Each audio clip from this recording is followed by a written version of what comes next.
ഒരു ആവറേജ് വേണം, അത്രേ ഉള്ളൂ. അധികം ഇതായിട്ടുള്ളതൊന്നുമില്ല. സാധാരണ ലെവലിൽ ഒരു കലാകാരൻ സാധാരണ രീതിയിൽ ചെയ്യുന്ന ഒരു കാര്യം അതുപോലല്ല. അത് ഉള്ളിൽ നിന്നും ആത്മാർത്ഥമായിട്ട് എന്തെങ്കിലും ഒരു കാര്യം ചെയ്യുവാണെന്നുണ്ടെങ്കിൽ അത് എത്ര സക്സസ് വരുമെന്നുള്ളതിന്റെ ഒരു തെളിവാണ് ഈ സിനിമ. അത് എല്ലാ കലാമേഖലയിലുള്ള ഏതൊരു വ്യക്തി ചെയ്താലും അതിനകത്ത് ഏറ്റവും കൂടുതൽ ഇൻവോൾവ് ചെയ്ത അനുഭവിച്ച് ചെയ്താൽ എത്രമാത്രം സക്സസ് വരും അതിന്റെ ഒരു അത്തരത്തിലുള്ള ഒരു കഥ പറയുന്ന സിനിമയാണ്. പടം ഓവറായിട്ട് കൊള്ളാം. ഒരു നല്ല എന്റർടൈൻമെന്റ് മൂവിയാണ്. നമുക്ക് ഒരു തവണ കാണാനുള്ളതേ ഉള്ളൂ സിനിമ, പിന്നീടൊന്നും കാണാനായിട്ട് തോന്നില്ല. പിന്നെ ഈ പറഞ്ഞ പോലെ മൂവിക്കകത്തുള്ള ഈഗോ ക്ലാഷും കാര്യങ്ങളും ഫിൽഫിൽഡ് ഇതൊക്കെയാണ് കാണിക്കുന്നത്.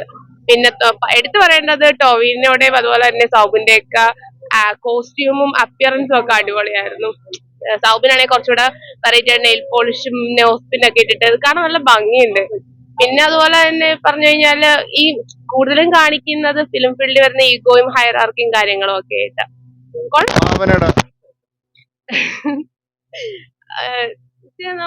വലിയ ഇമ്പോർട്ടൻസ് ഉള്ള റോളല്ല എങ്കിലും ജസ്റ്റ് ഒരു ഇപ്പൊ ഒരുപാട് ഹീറോയിൻസ് ഇല്ലാത്ത മൂവി വരുന്നോണ്ടാണെന്ന് പറഞ്ഞൂടാ, അങ്ങനെ ഒരു ഇമ്പോർട്ടന്റ് ആയിട്ട് തോന്നിയില്ല ഭാവനയുടെ ക്യാരക്ടർ.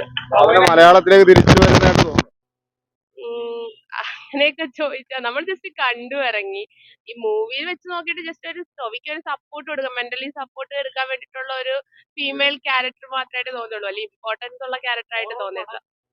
കൊള്ളാം എന്ന് വെച്ചാൽ നമ്മളിപ്പം കൊടുത്ത ഹൈപ്പ് ഇല്ലെങ്കിലും നമുക്ക് ബോറടിക്കാണ്ടിരുന്ന് കാണാം. തുടക്കം തൊട്ട് അവസാനം വരെ നല്ല എന്റർടൈൻമെന്റ് ഉള്ള ഒരു മൂവിയാണ്.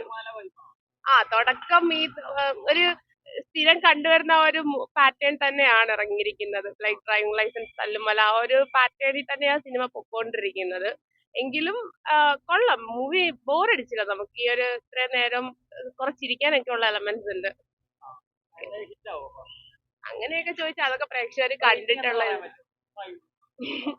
5 ഒരു 3.5 തീർച്ചയായിട്ടും ഒരു സൗബിന്റെ ഒരു തിരിച്ചുവരവ് കൂടെ. സൗബിന്റെ ഒരു തിരിച്ചുവരവ് ആവറേജ് എത്രയേ ഉള്ളൂ. മണ്ണായിട്ടൊക്കെ ഉണ്ട് എങ്കിലും പടം ഒറ്റ എന്തി കാണാവുന്നുള്ളു.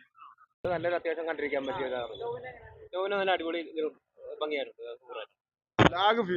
ഒരു ലാഗും ഇല്ല, നമുക്ക് കണ്ടിരിക്കാൻ പറ്റിയ നല്ലൊരു സൂപ്പർ. കോമഡി സെക്കൻഡ് ഹാഫ് അടിപൊളി. പടം മൊത്തത്തിൽ നൈസാണ്. നമുക്ക് പെർഫോമൻസ് സൂപ്പറാണ്. ഫസ്റ്റ് ഹാഫും ഒരു കംപ്ലീറ്റ് അടിപൊളി സാധനം.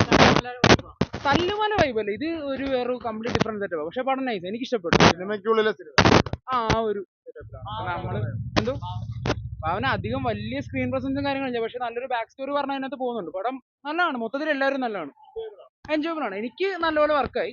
ബാക്കി എല്ലാവരും പേഴ്സണൽ ഒപ്പീനിയൻ ആണ്. കലാകാരന്മാർക്കും അല്ലെങ്കിൽ സിനിമയായിട്ടൊക്കെ കൂടുതൽ അടുപ്പമുള്ള താല്പര്യമുള്ള ആൾക്കാർക്ക് ഇഷ്ടപ്പെടാൻ സാധ്യതയുള്ള ഒരു പടം ചെയ്തിട്ടുണ്ട്. നന്നായിട്ട് ആക്ട് ചെയ്തു. നടികര് കുഴപ്പമില്ലായിരുന്നു, നല്ല പടമായിരുന്നു.